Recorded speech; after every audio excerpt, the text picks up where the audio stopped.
Some people blame their mistakes on their parents, others on their star signs, and some people, they blame ghosts.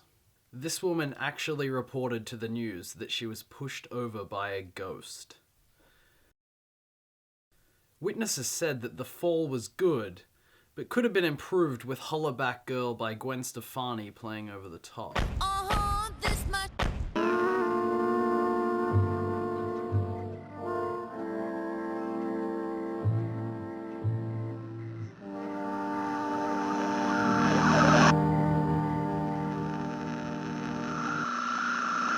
Hey YouTube, this is Mitch, welcoming you to the premiere episode of Creepskates. So here's the deal. I show you paranormal stuff from around the world, I make tasteless jokes, I review tasteless horror films, and all the while you get to watch me gesture at an inanimate object like I'm trying to sell you Jesus until this feels remotely natural and I can stop thinking about what I usually do with my hands.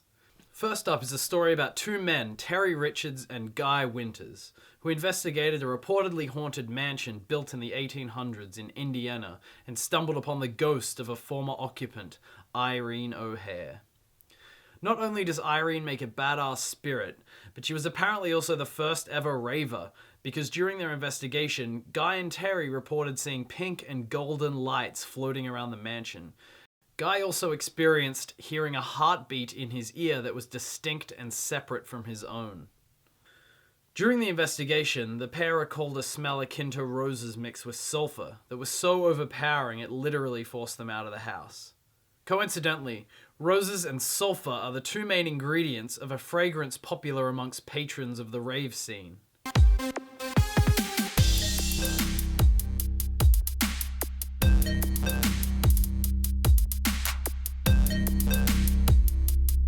Upon exiting the house, Guy apparently became overpowered by the spirit of this woman and fell to the ground unconscious.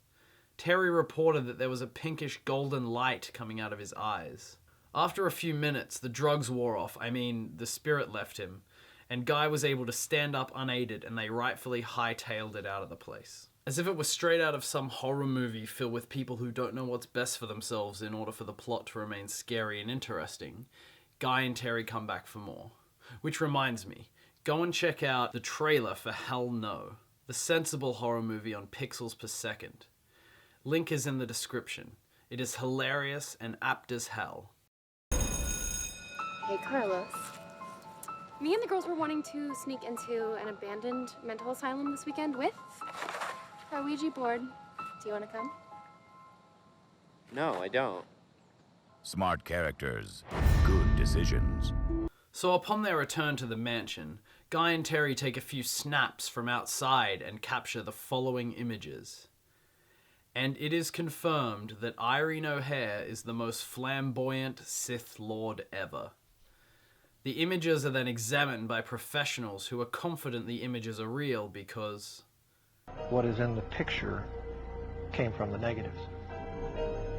It's very interesting and a little unnerving. Old Mate then takes a look at the photo and upon manipulating it, finds this. Skeletor, anyone? Of course, you worthless hunk of fur! Speaking of creepy photographs, here's a photographer that was the first person ever to capture the transition of a guy into the friend zone. The woman pictured even reported that they don't remember a man stopping for a photo with them, and when prompted further, they elaborated, "Oh, that guy there, yeah, that's my friend Ian. He's like my brother." Creepskates would like to formally impress upon its viewers that it does not support the serious use of the term friendzone, especially by whiny entitled men who think women are vending machines you can put kindness into until sex falls out. Just after 4:15 last Friday afternoon, a spirit was caught ascending through a reporter's shot. The station awaits the results of drug tests to confirm whether in fact it was a ghost or something much darker. Emma Carroll has a lot of great comics on her website, mcarroll.com. She writes and illustrates them all herself, and that gives her pieces the rare quality of being 100% her own vision. It definitely pays off, and I just can't recommend them all enough, but be sure to check out the comic, The Hole the Fox Did Make. Here's some footage captured where the Battle of Gettysburg took place in Pennsylvania, America during the Civil War. Thousands died on both the Confederate and Union sides, which resulted in this bit of cinematic mastery. Right there. See? Uh-huh. Look. There's nobody there. Where? I can't see. Look. Isn't it those people? So that just about concludes the first episode of Creepskates. If you are so inclined, you can go and check out my review of Australian horror film Lake Mungo. And if you found this video palatable, feel free to give a like or a subscribe. From us here at Creepskates, meaning just me in my room by myself, drinking vodka out of a mug. Thanks for stopping by.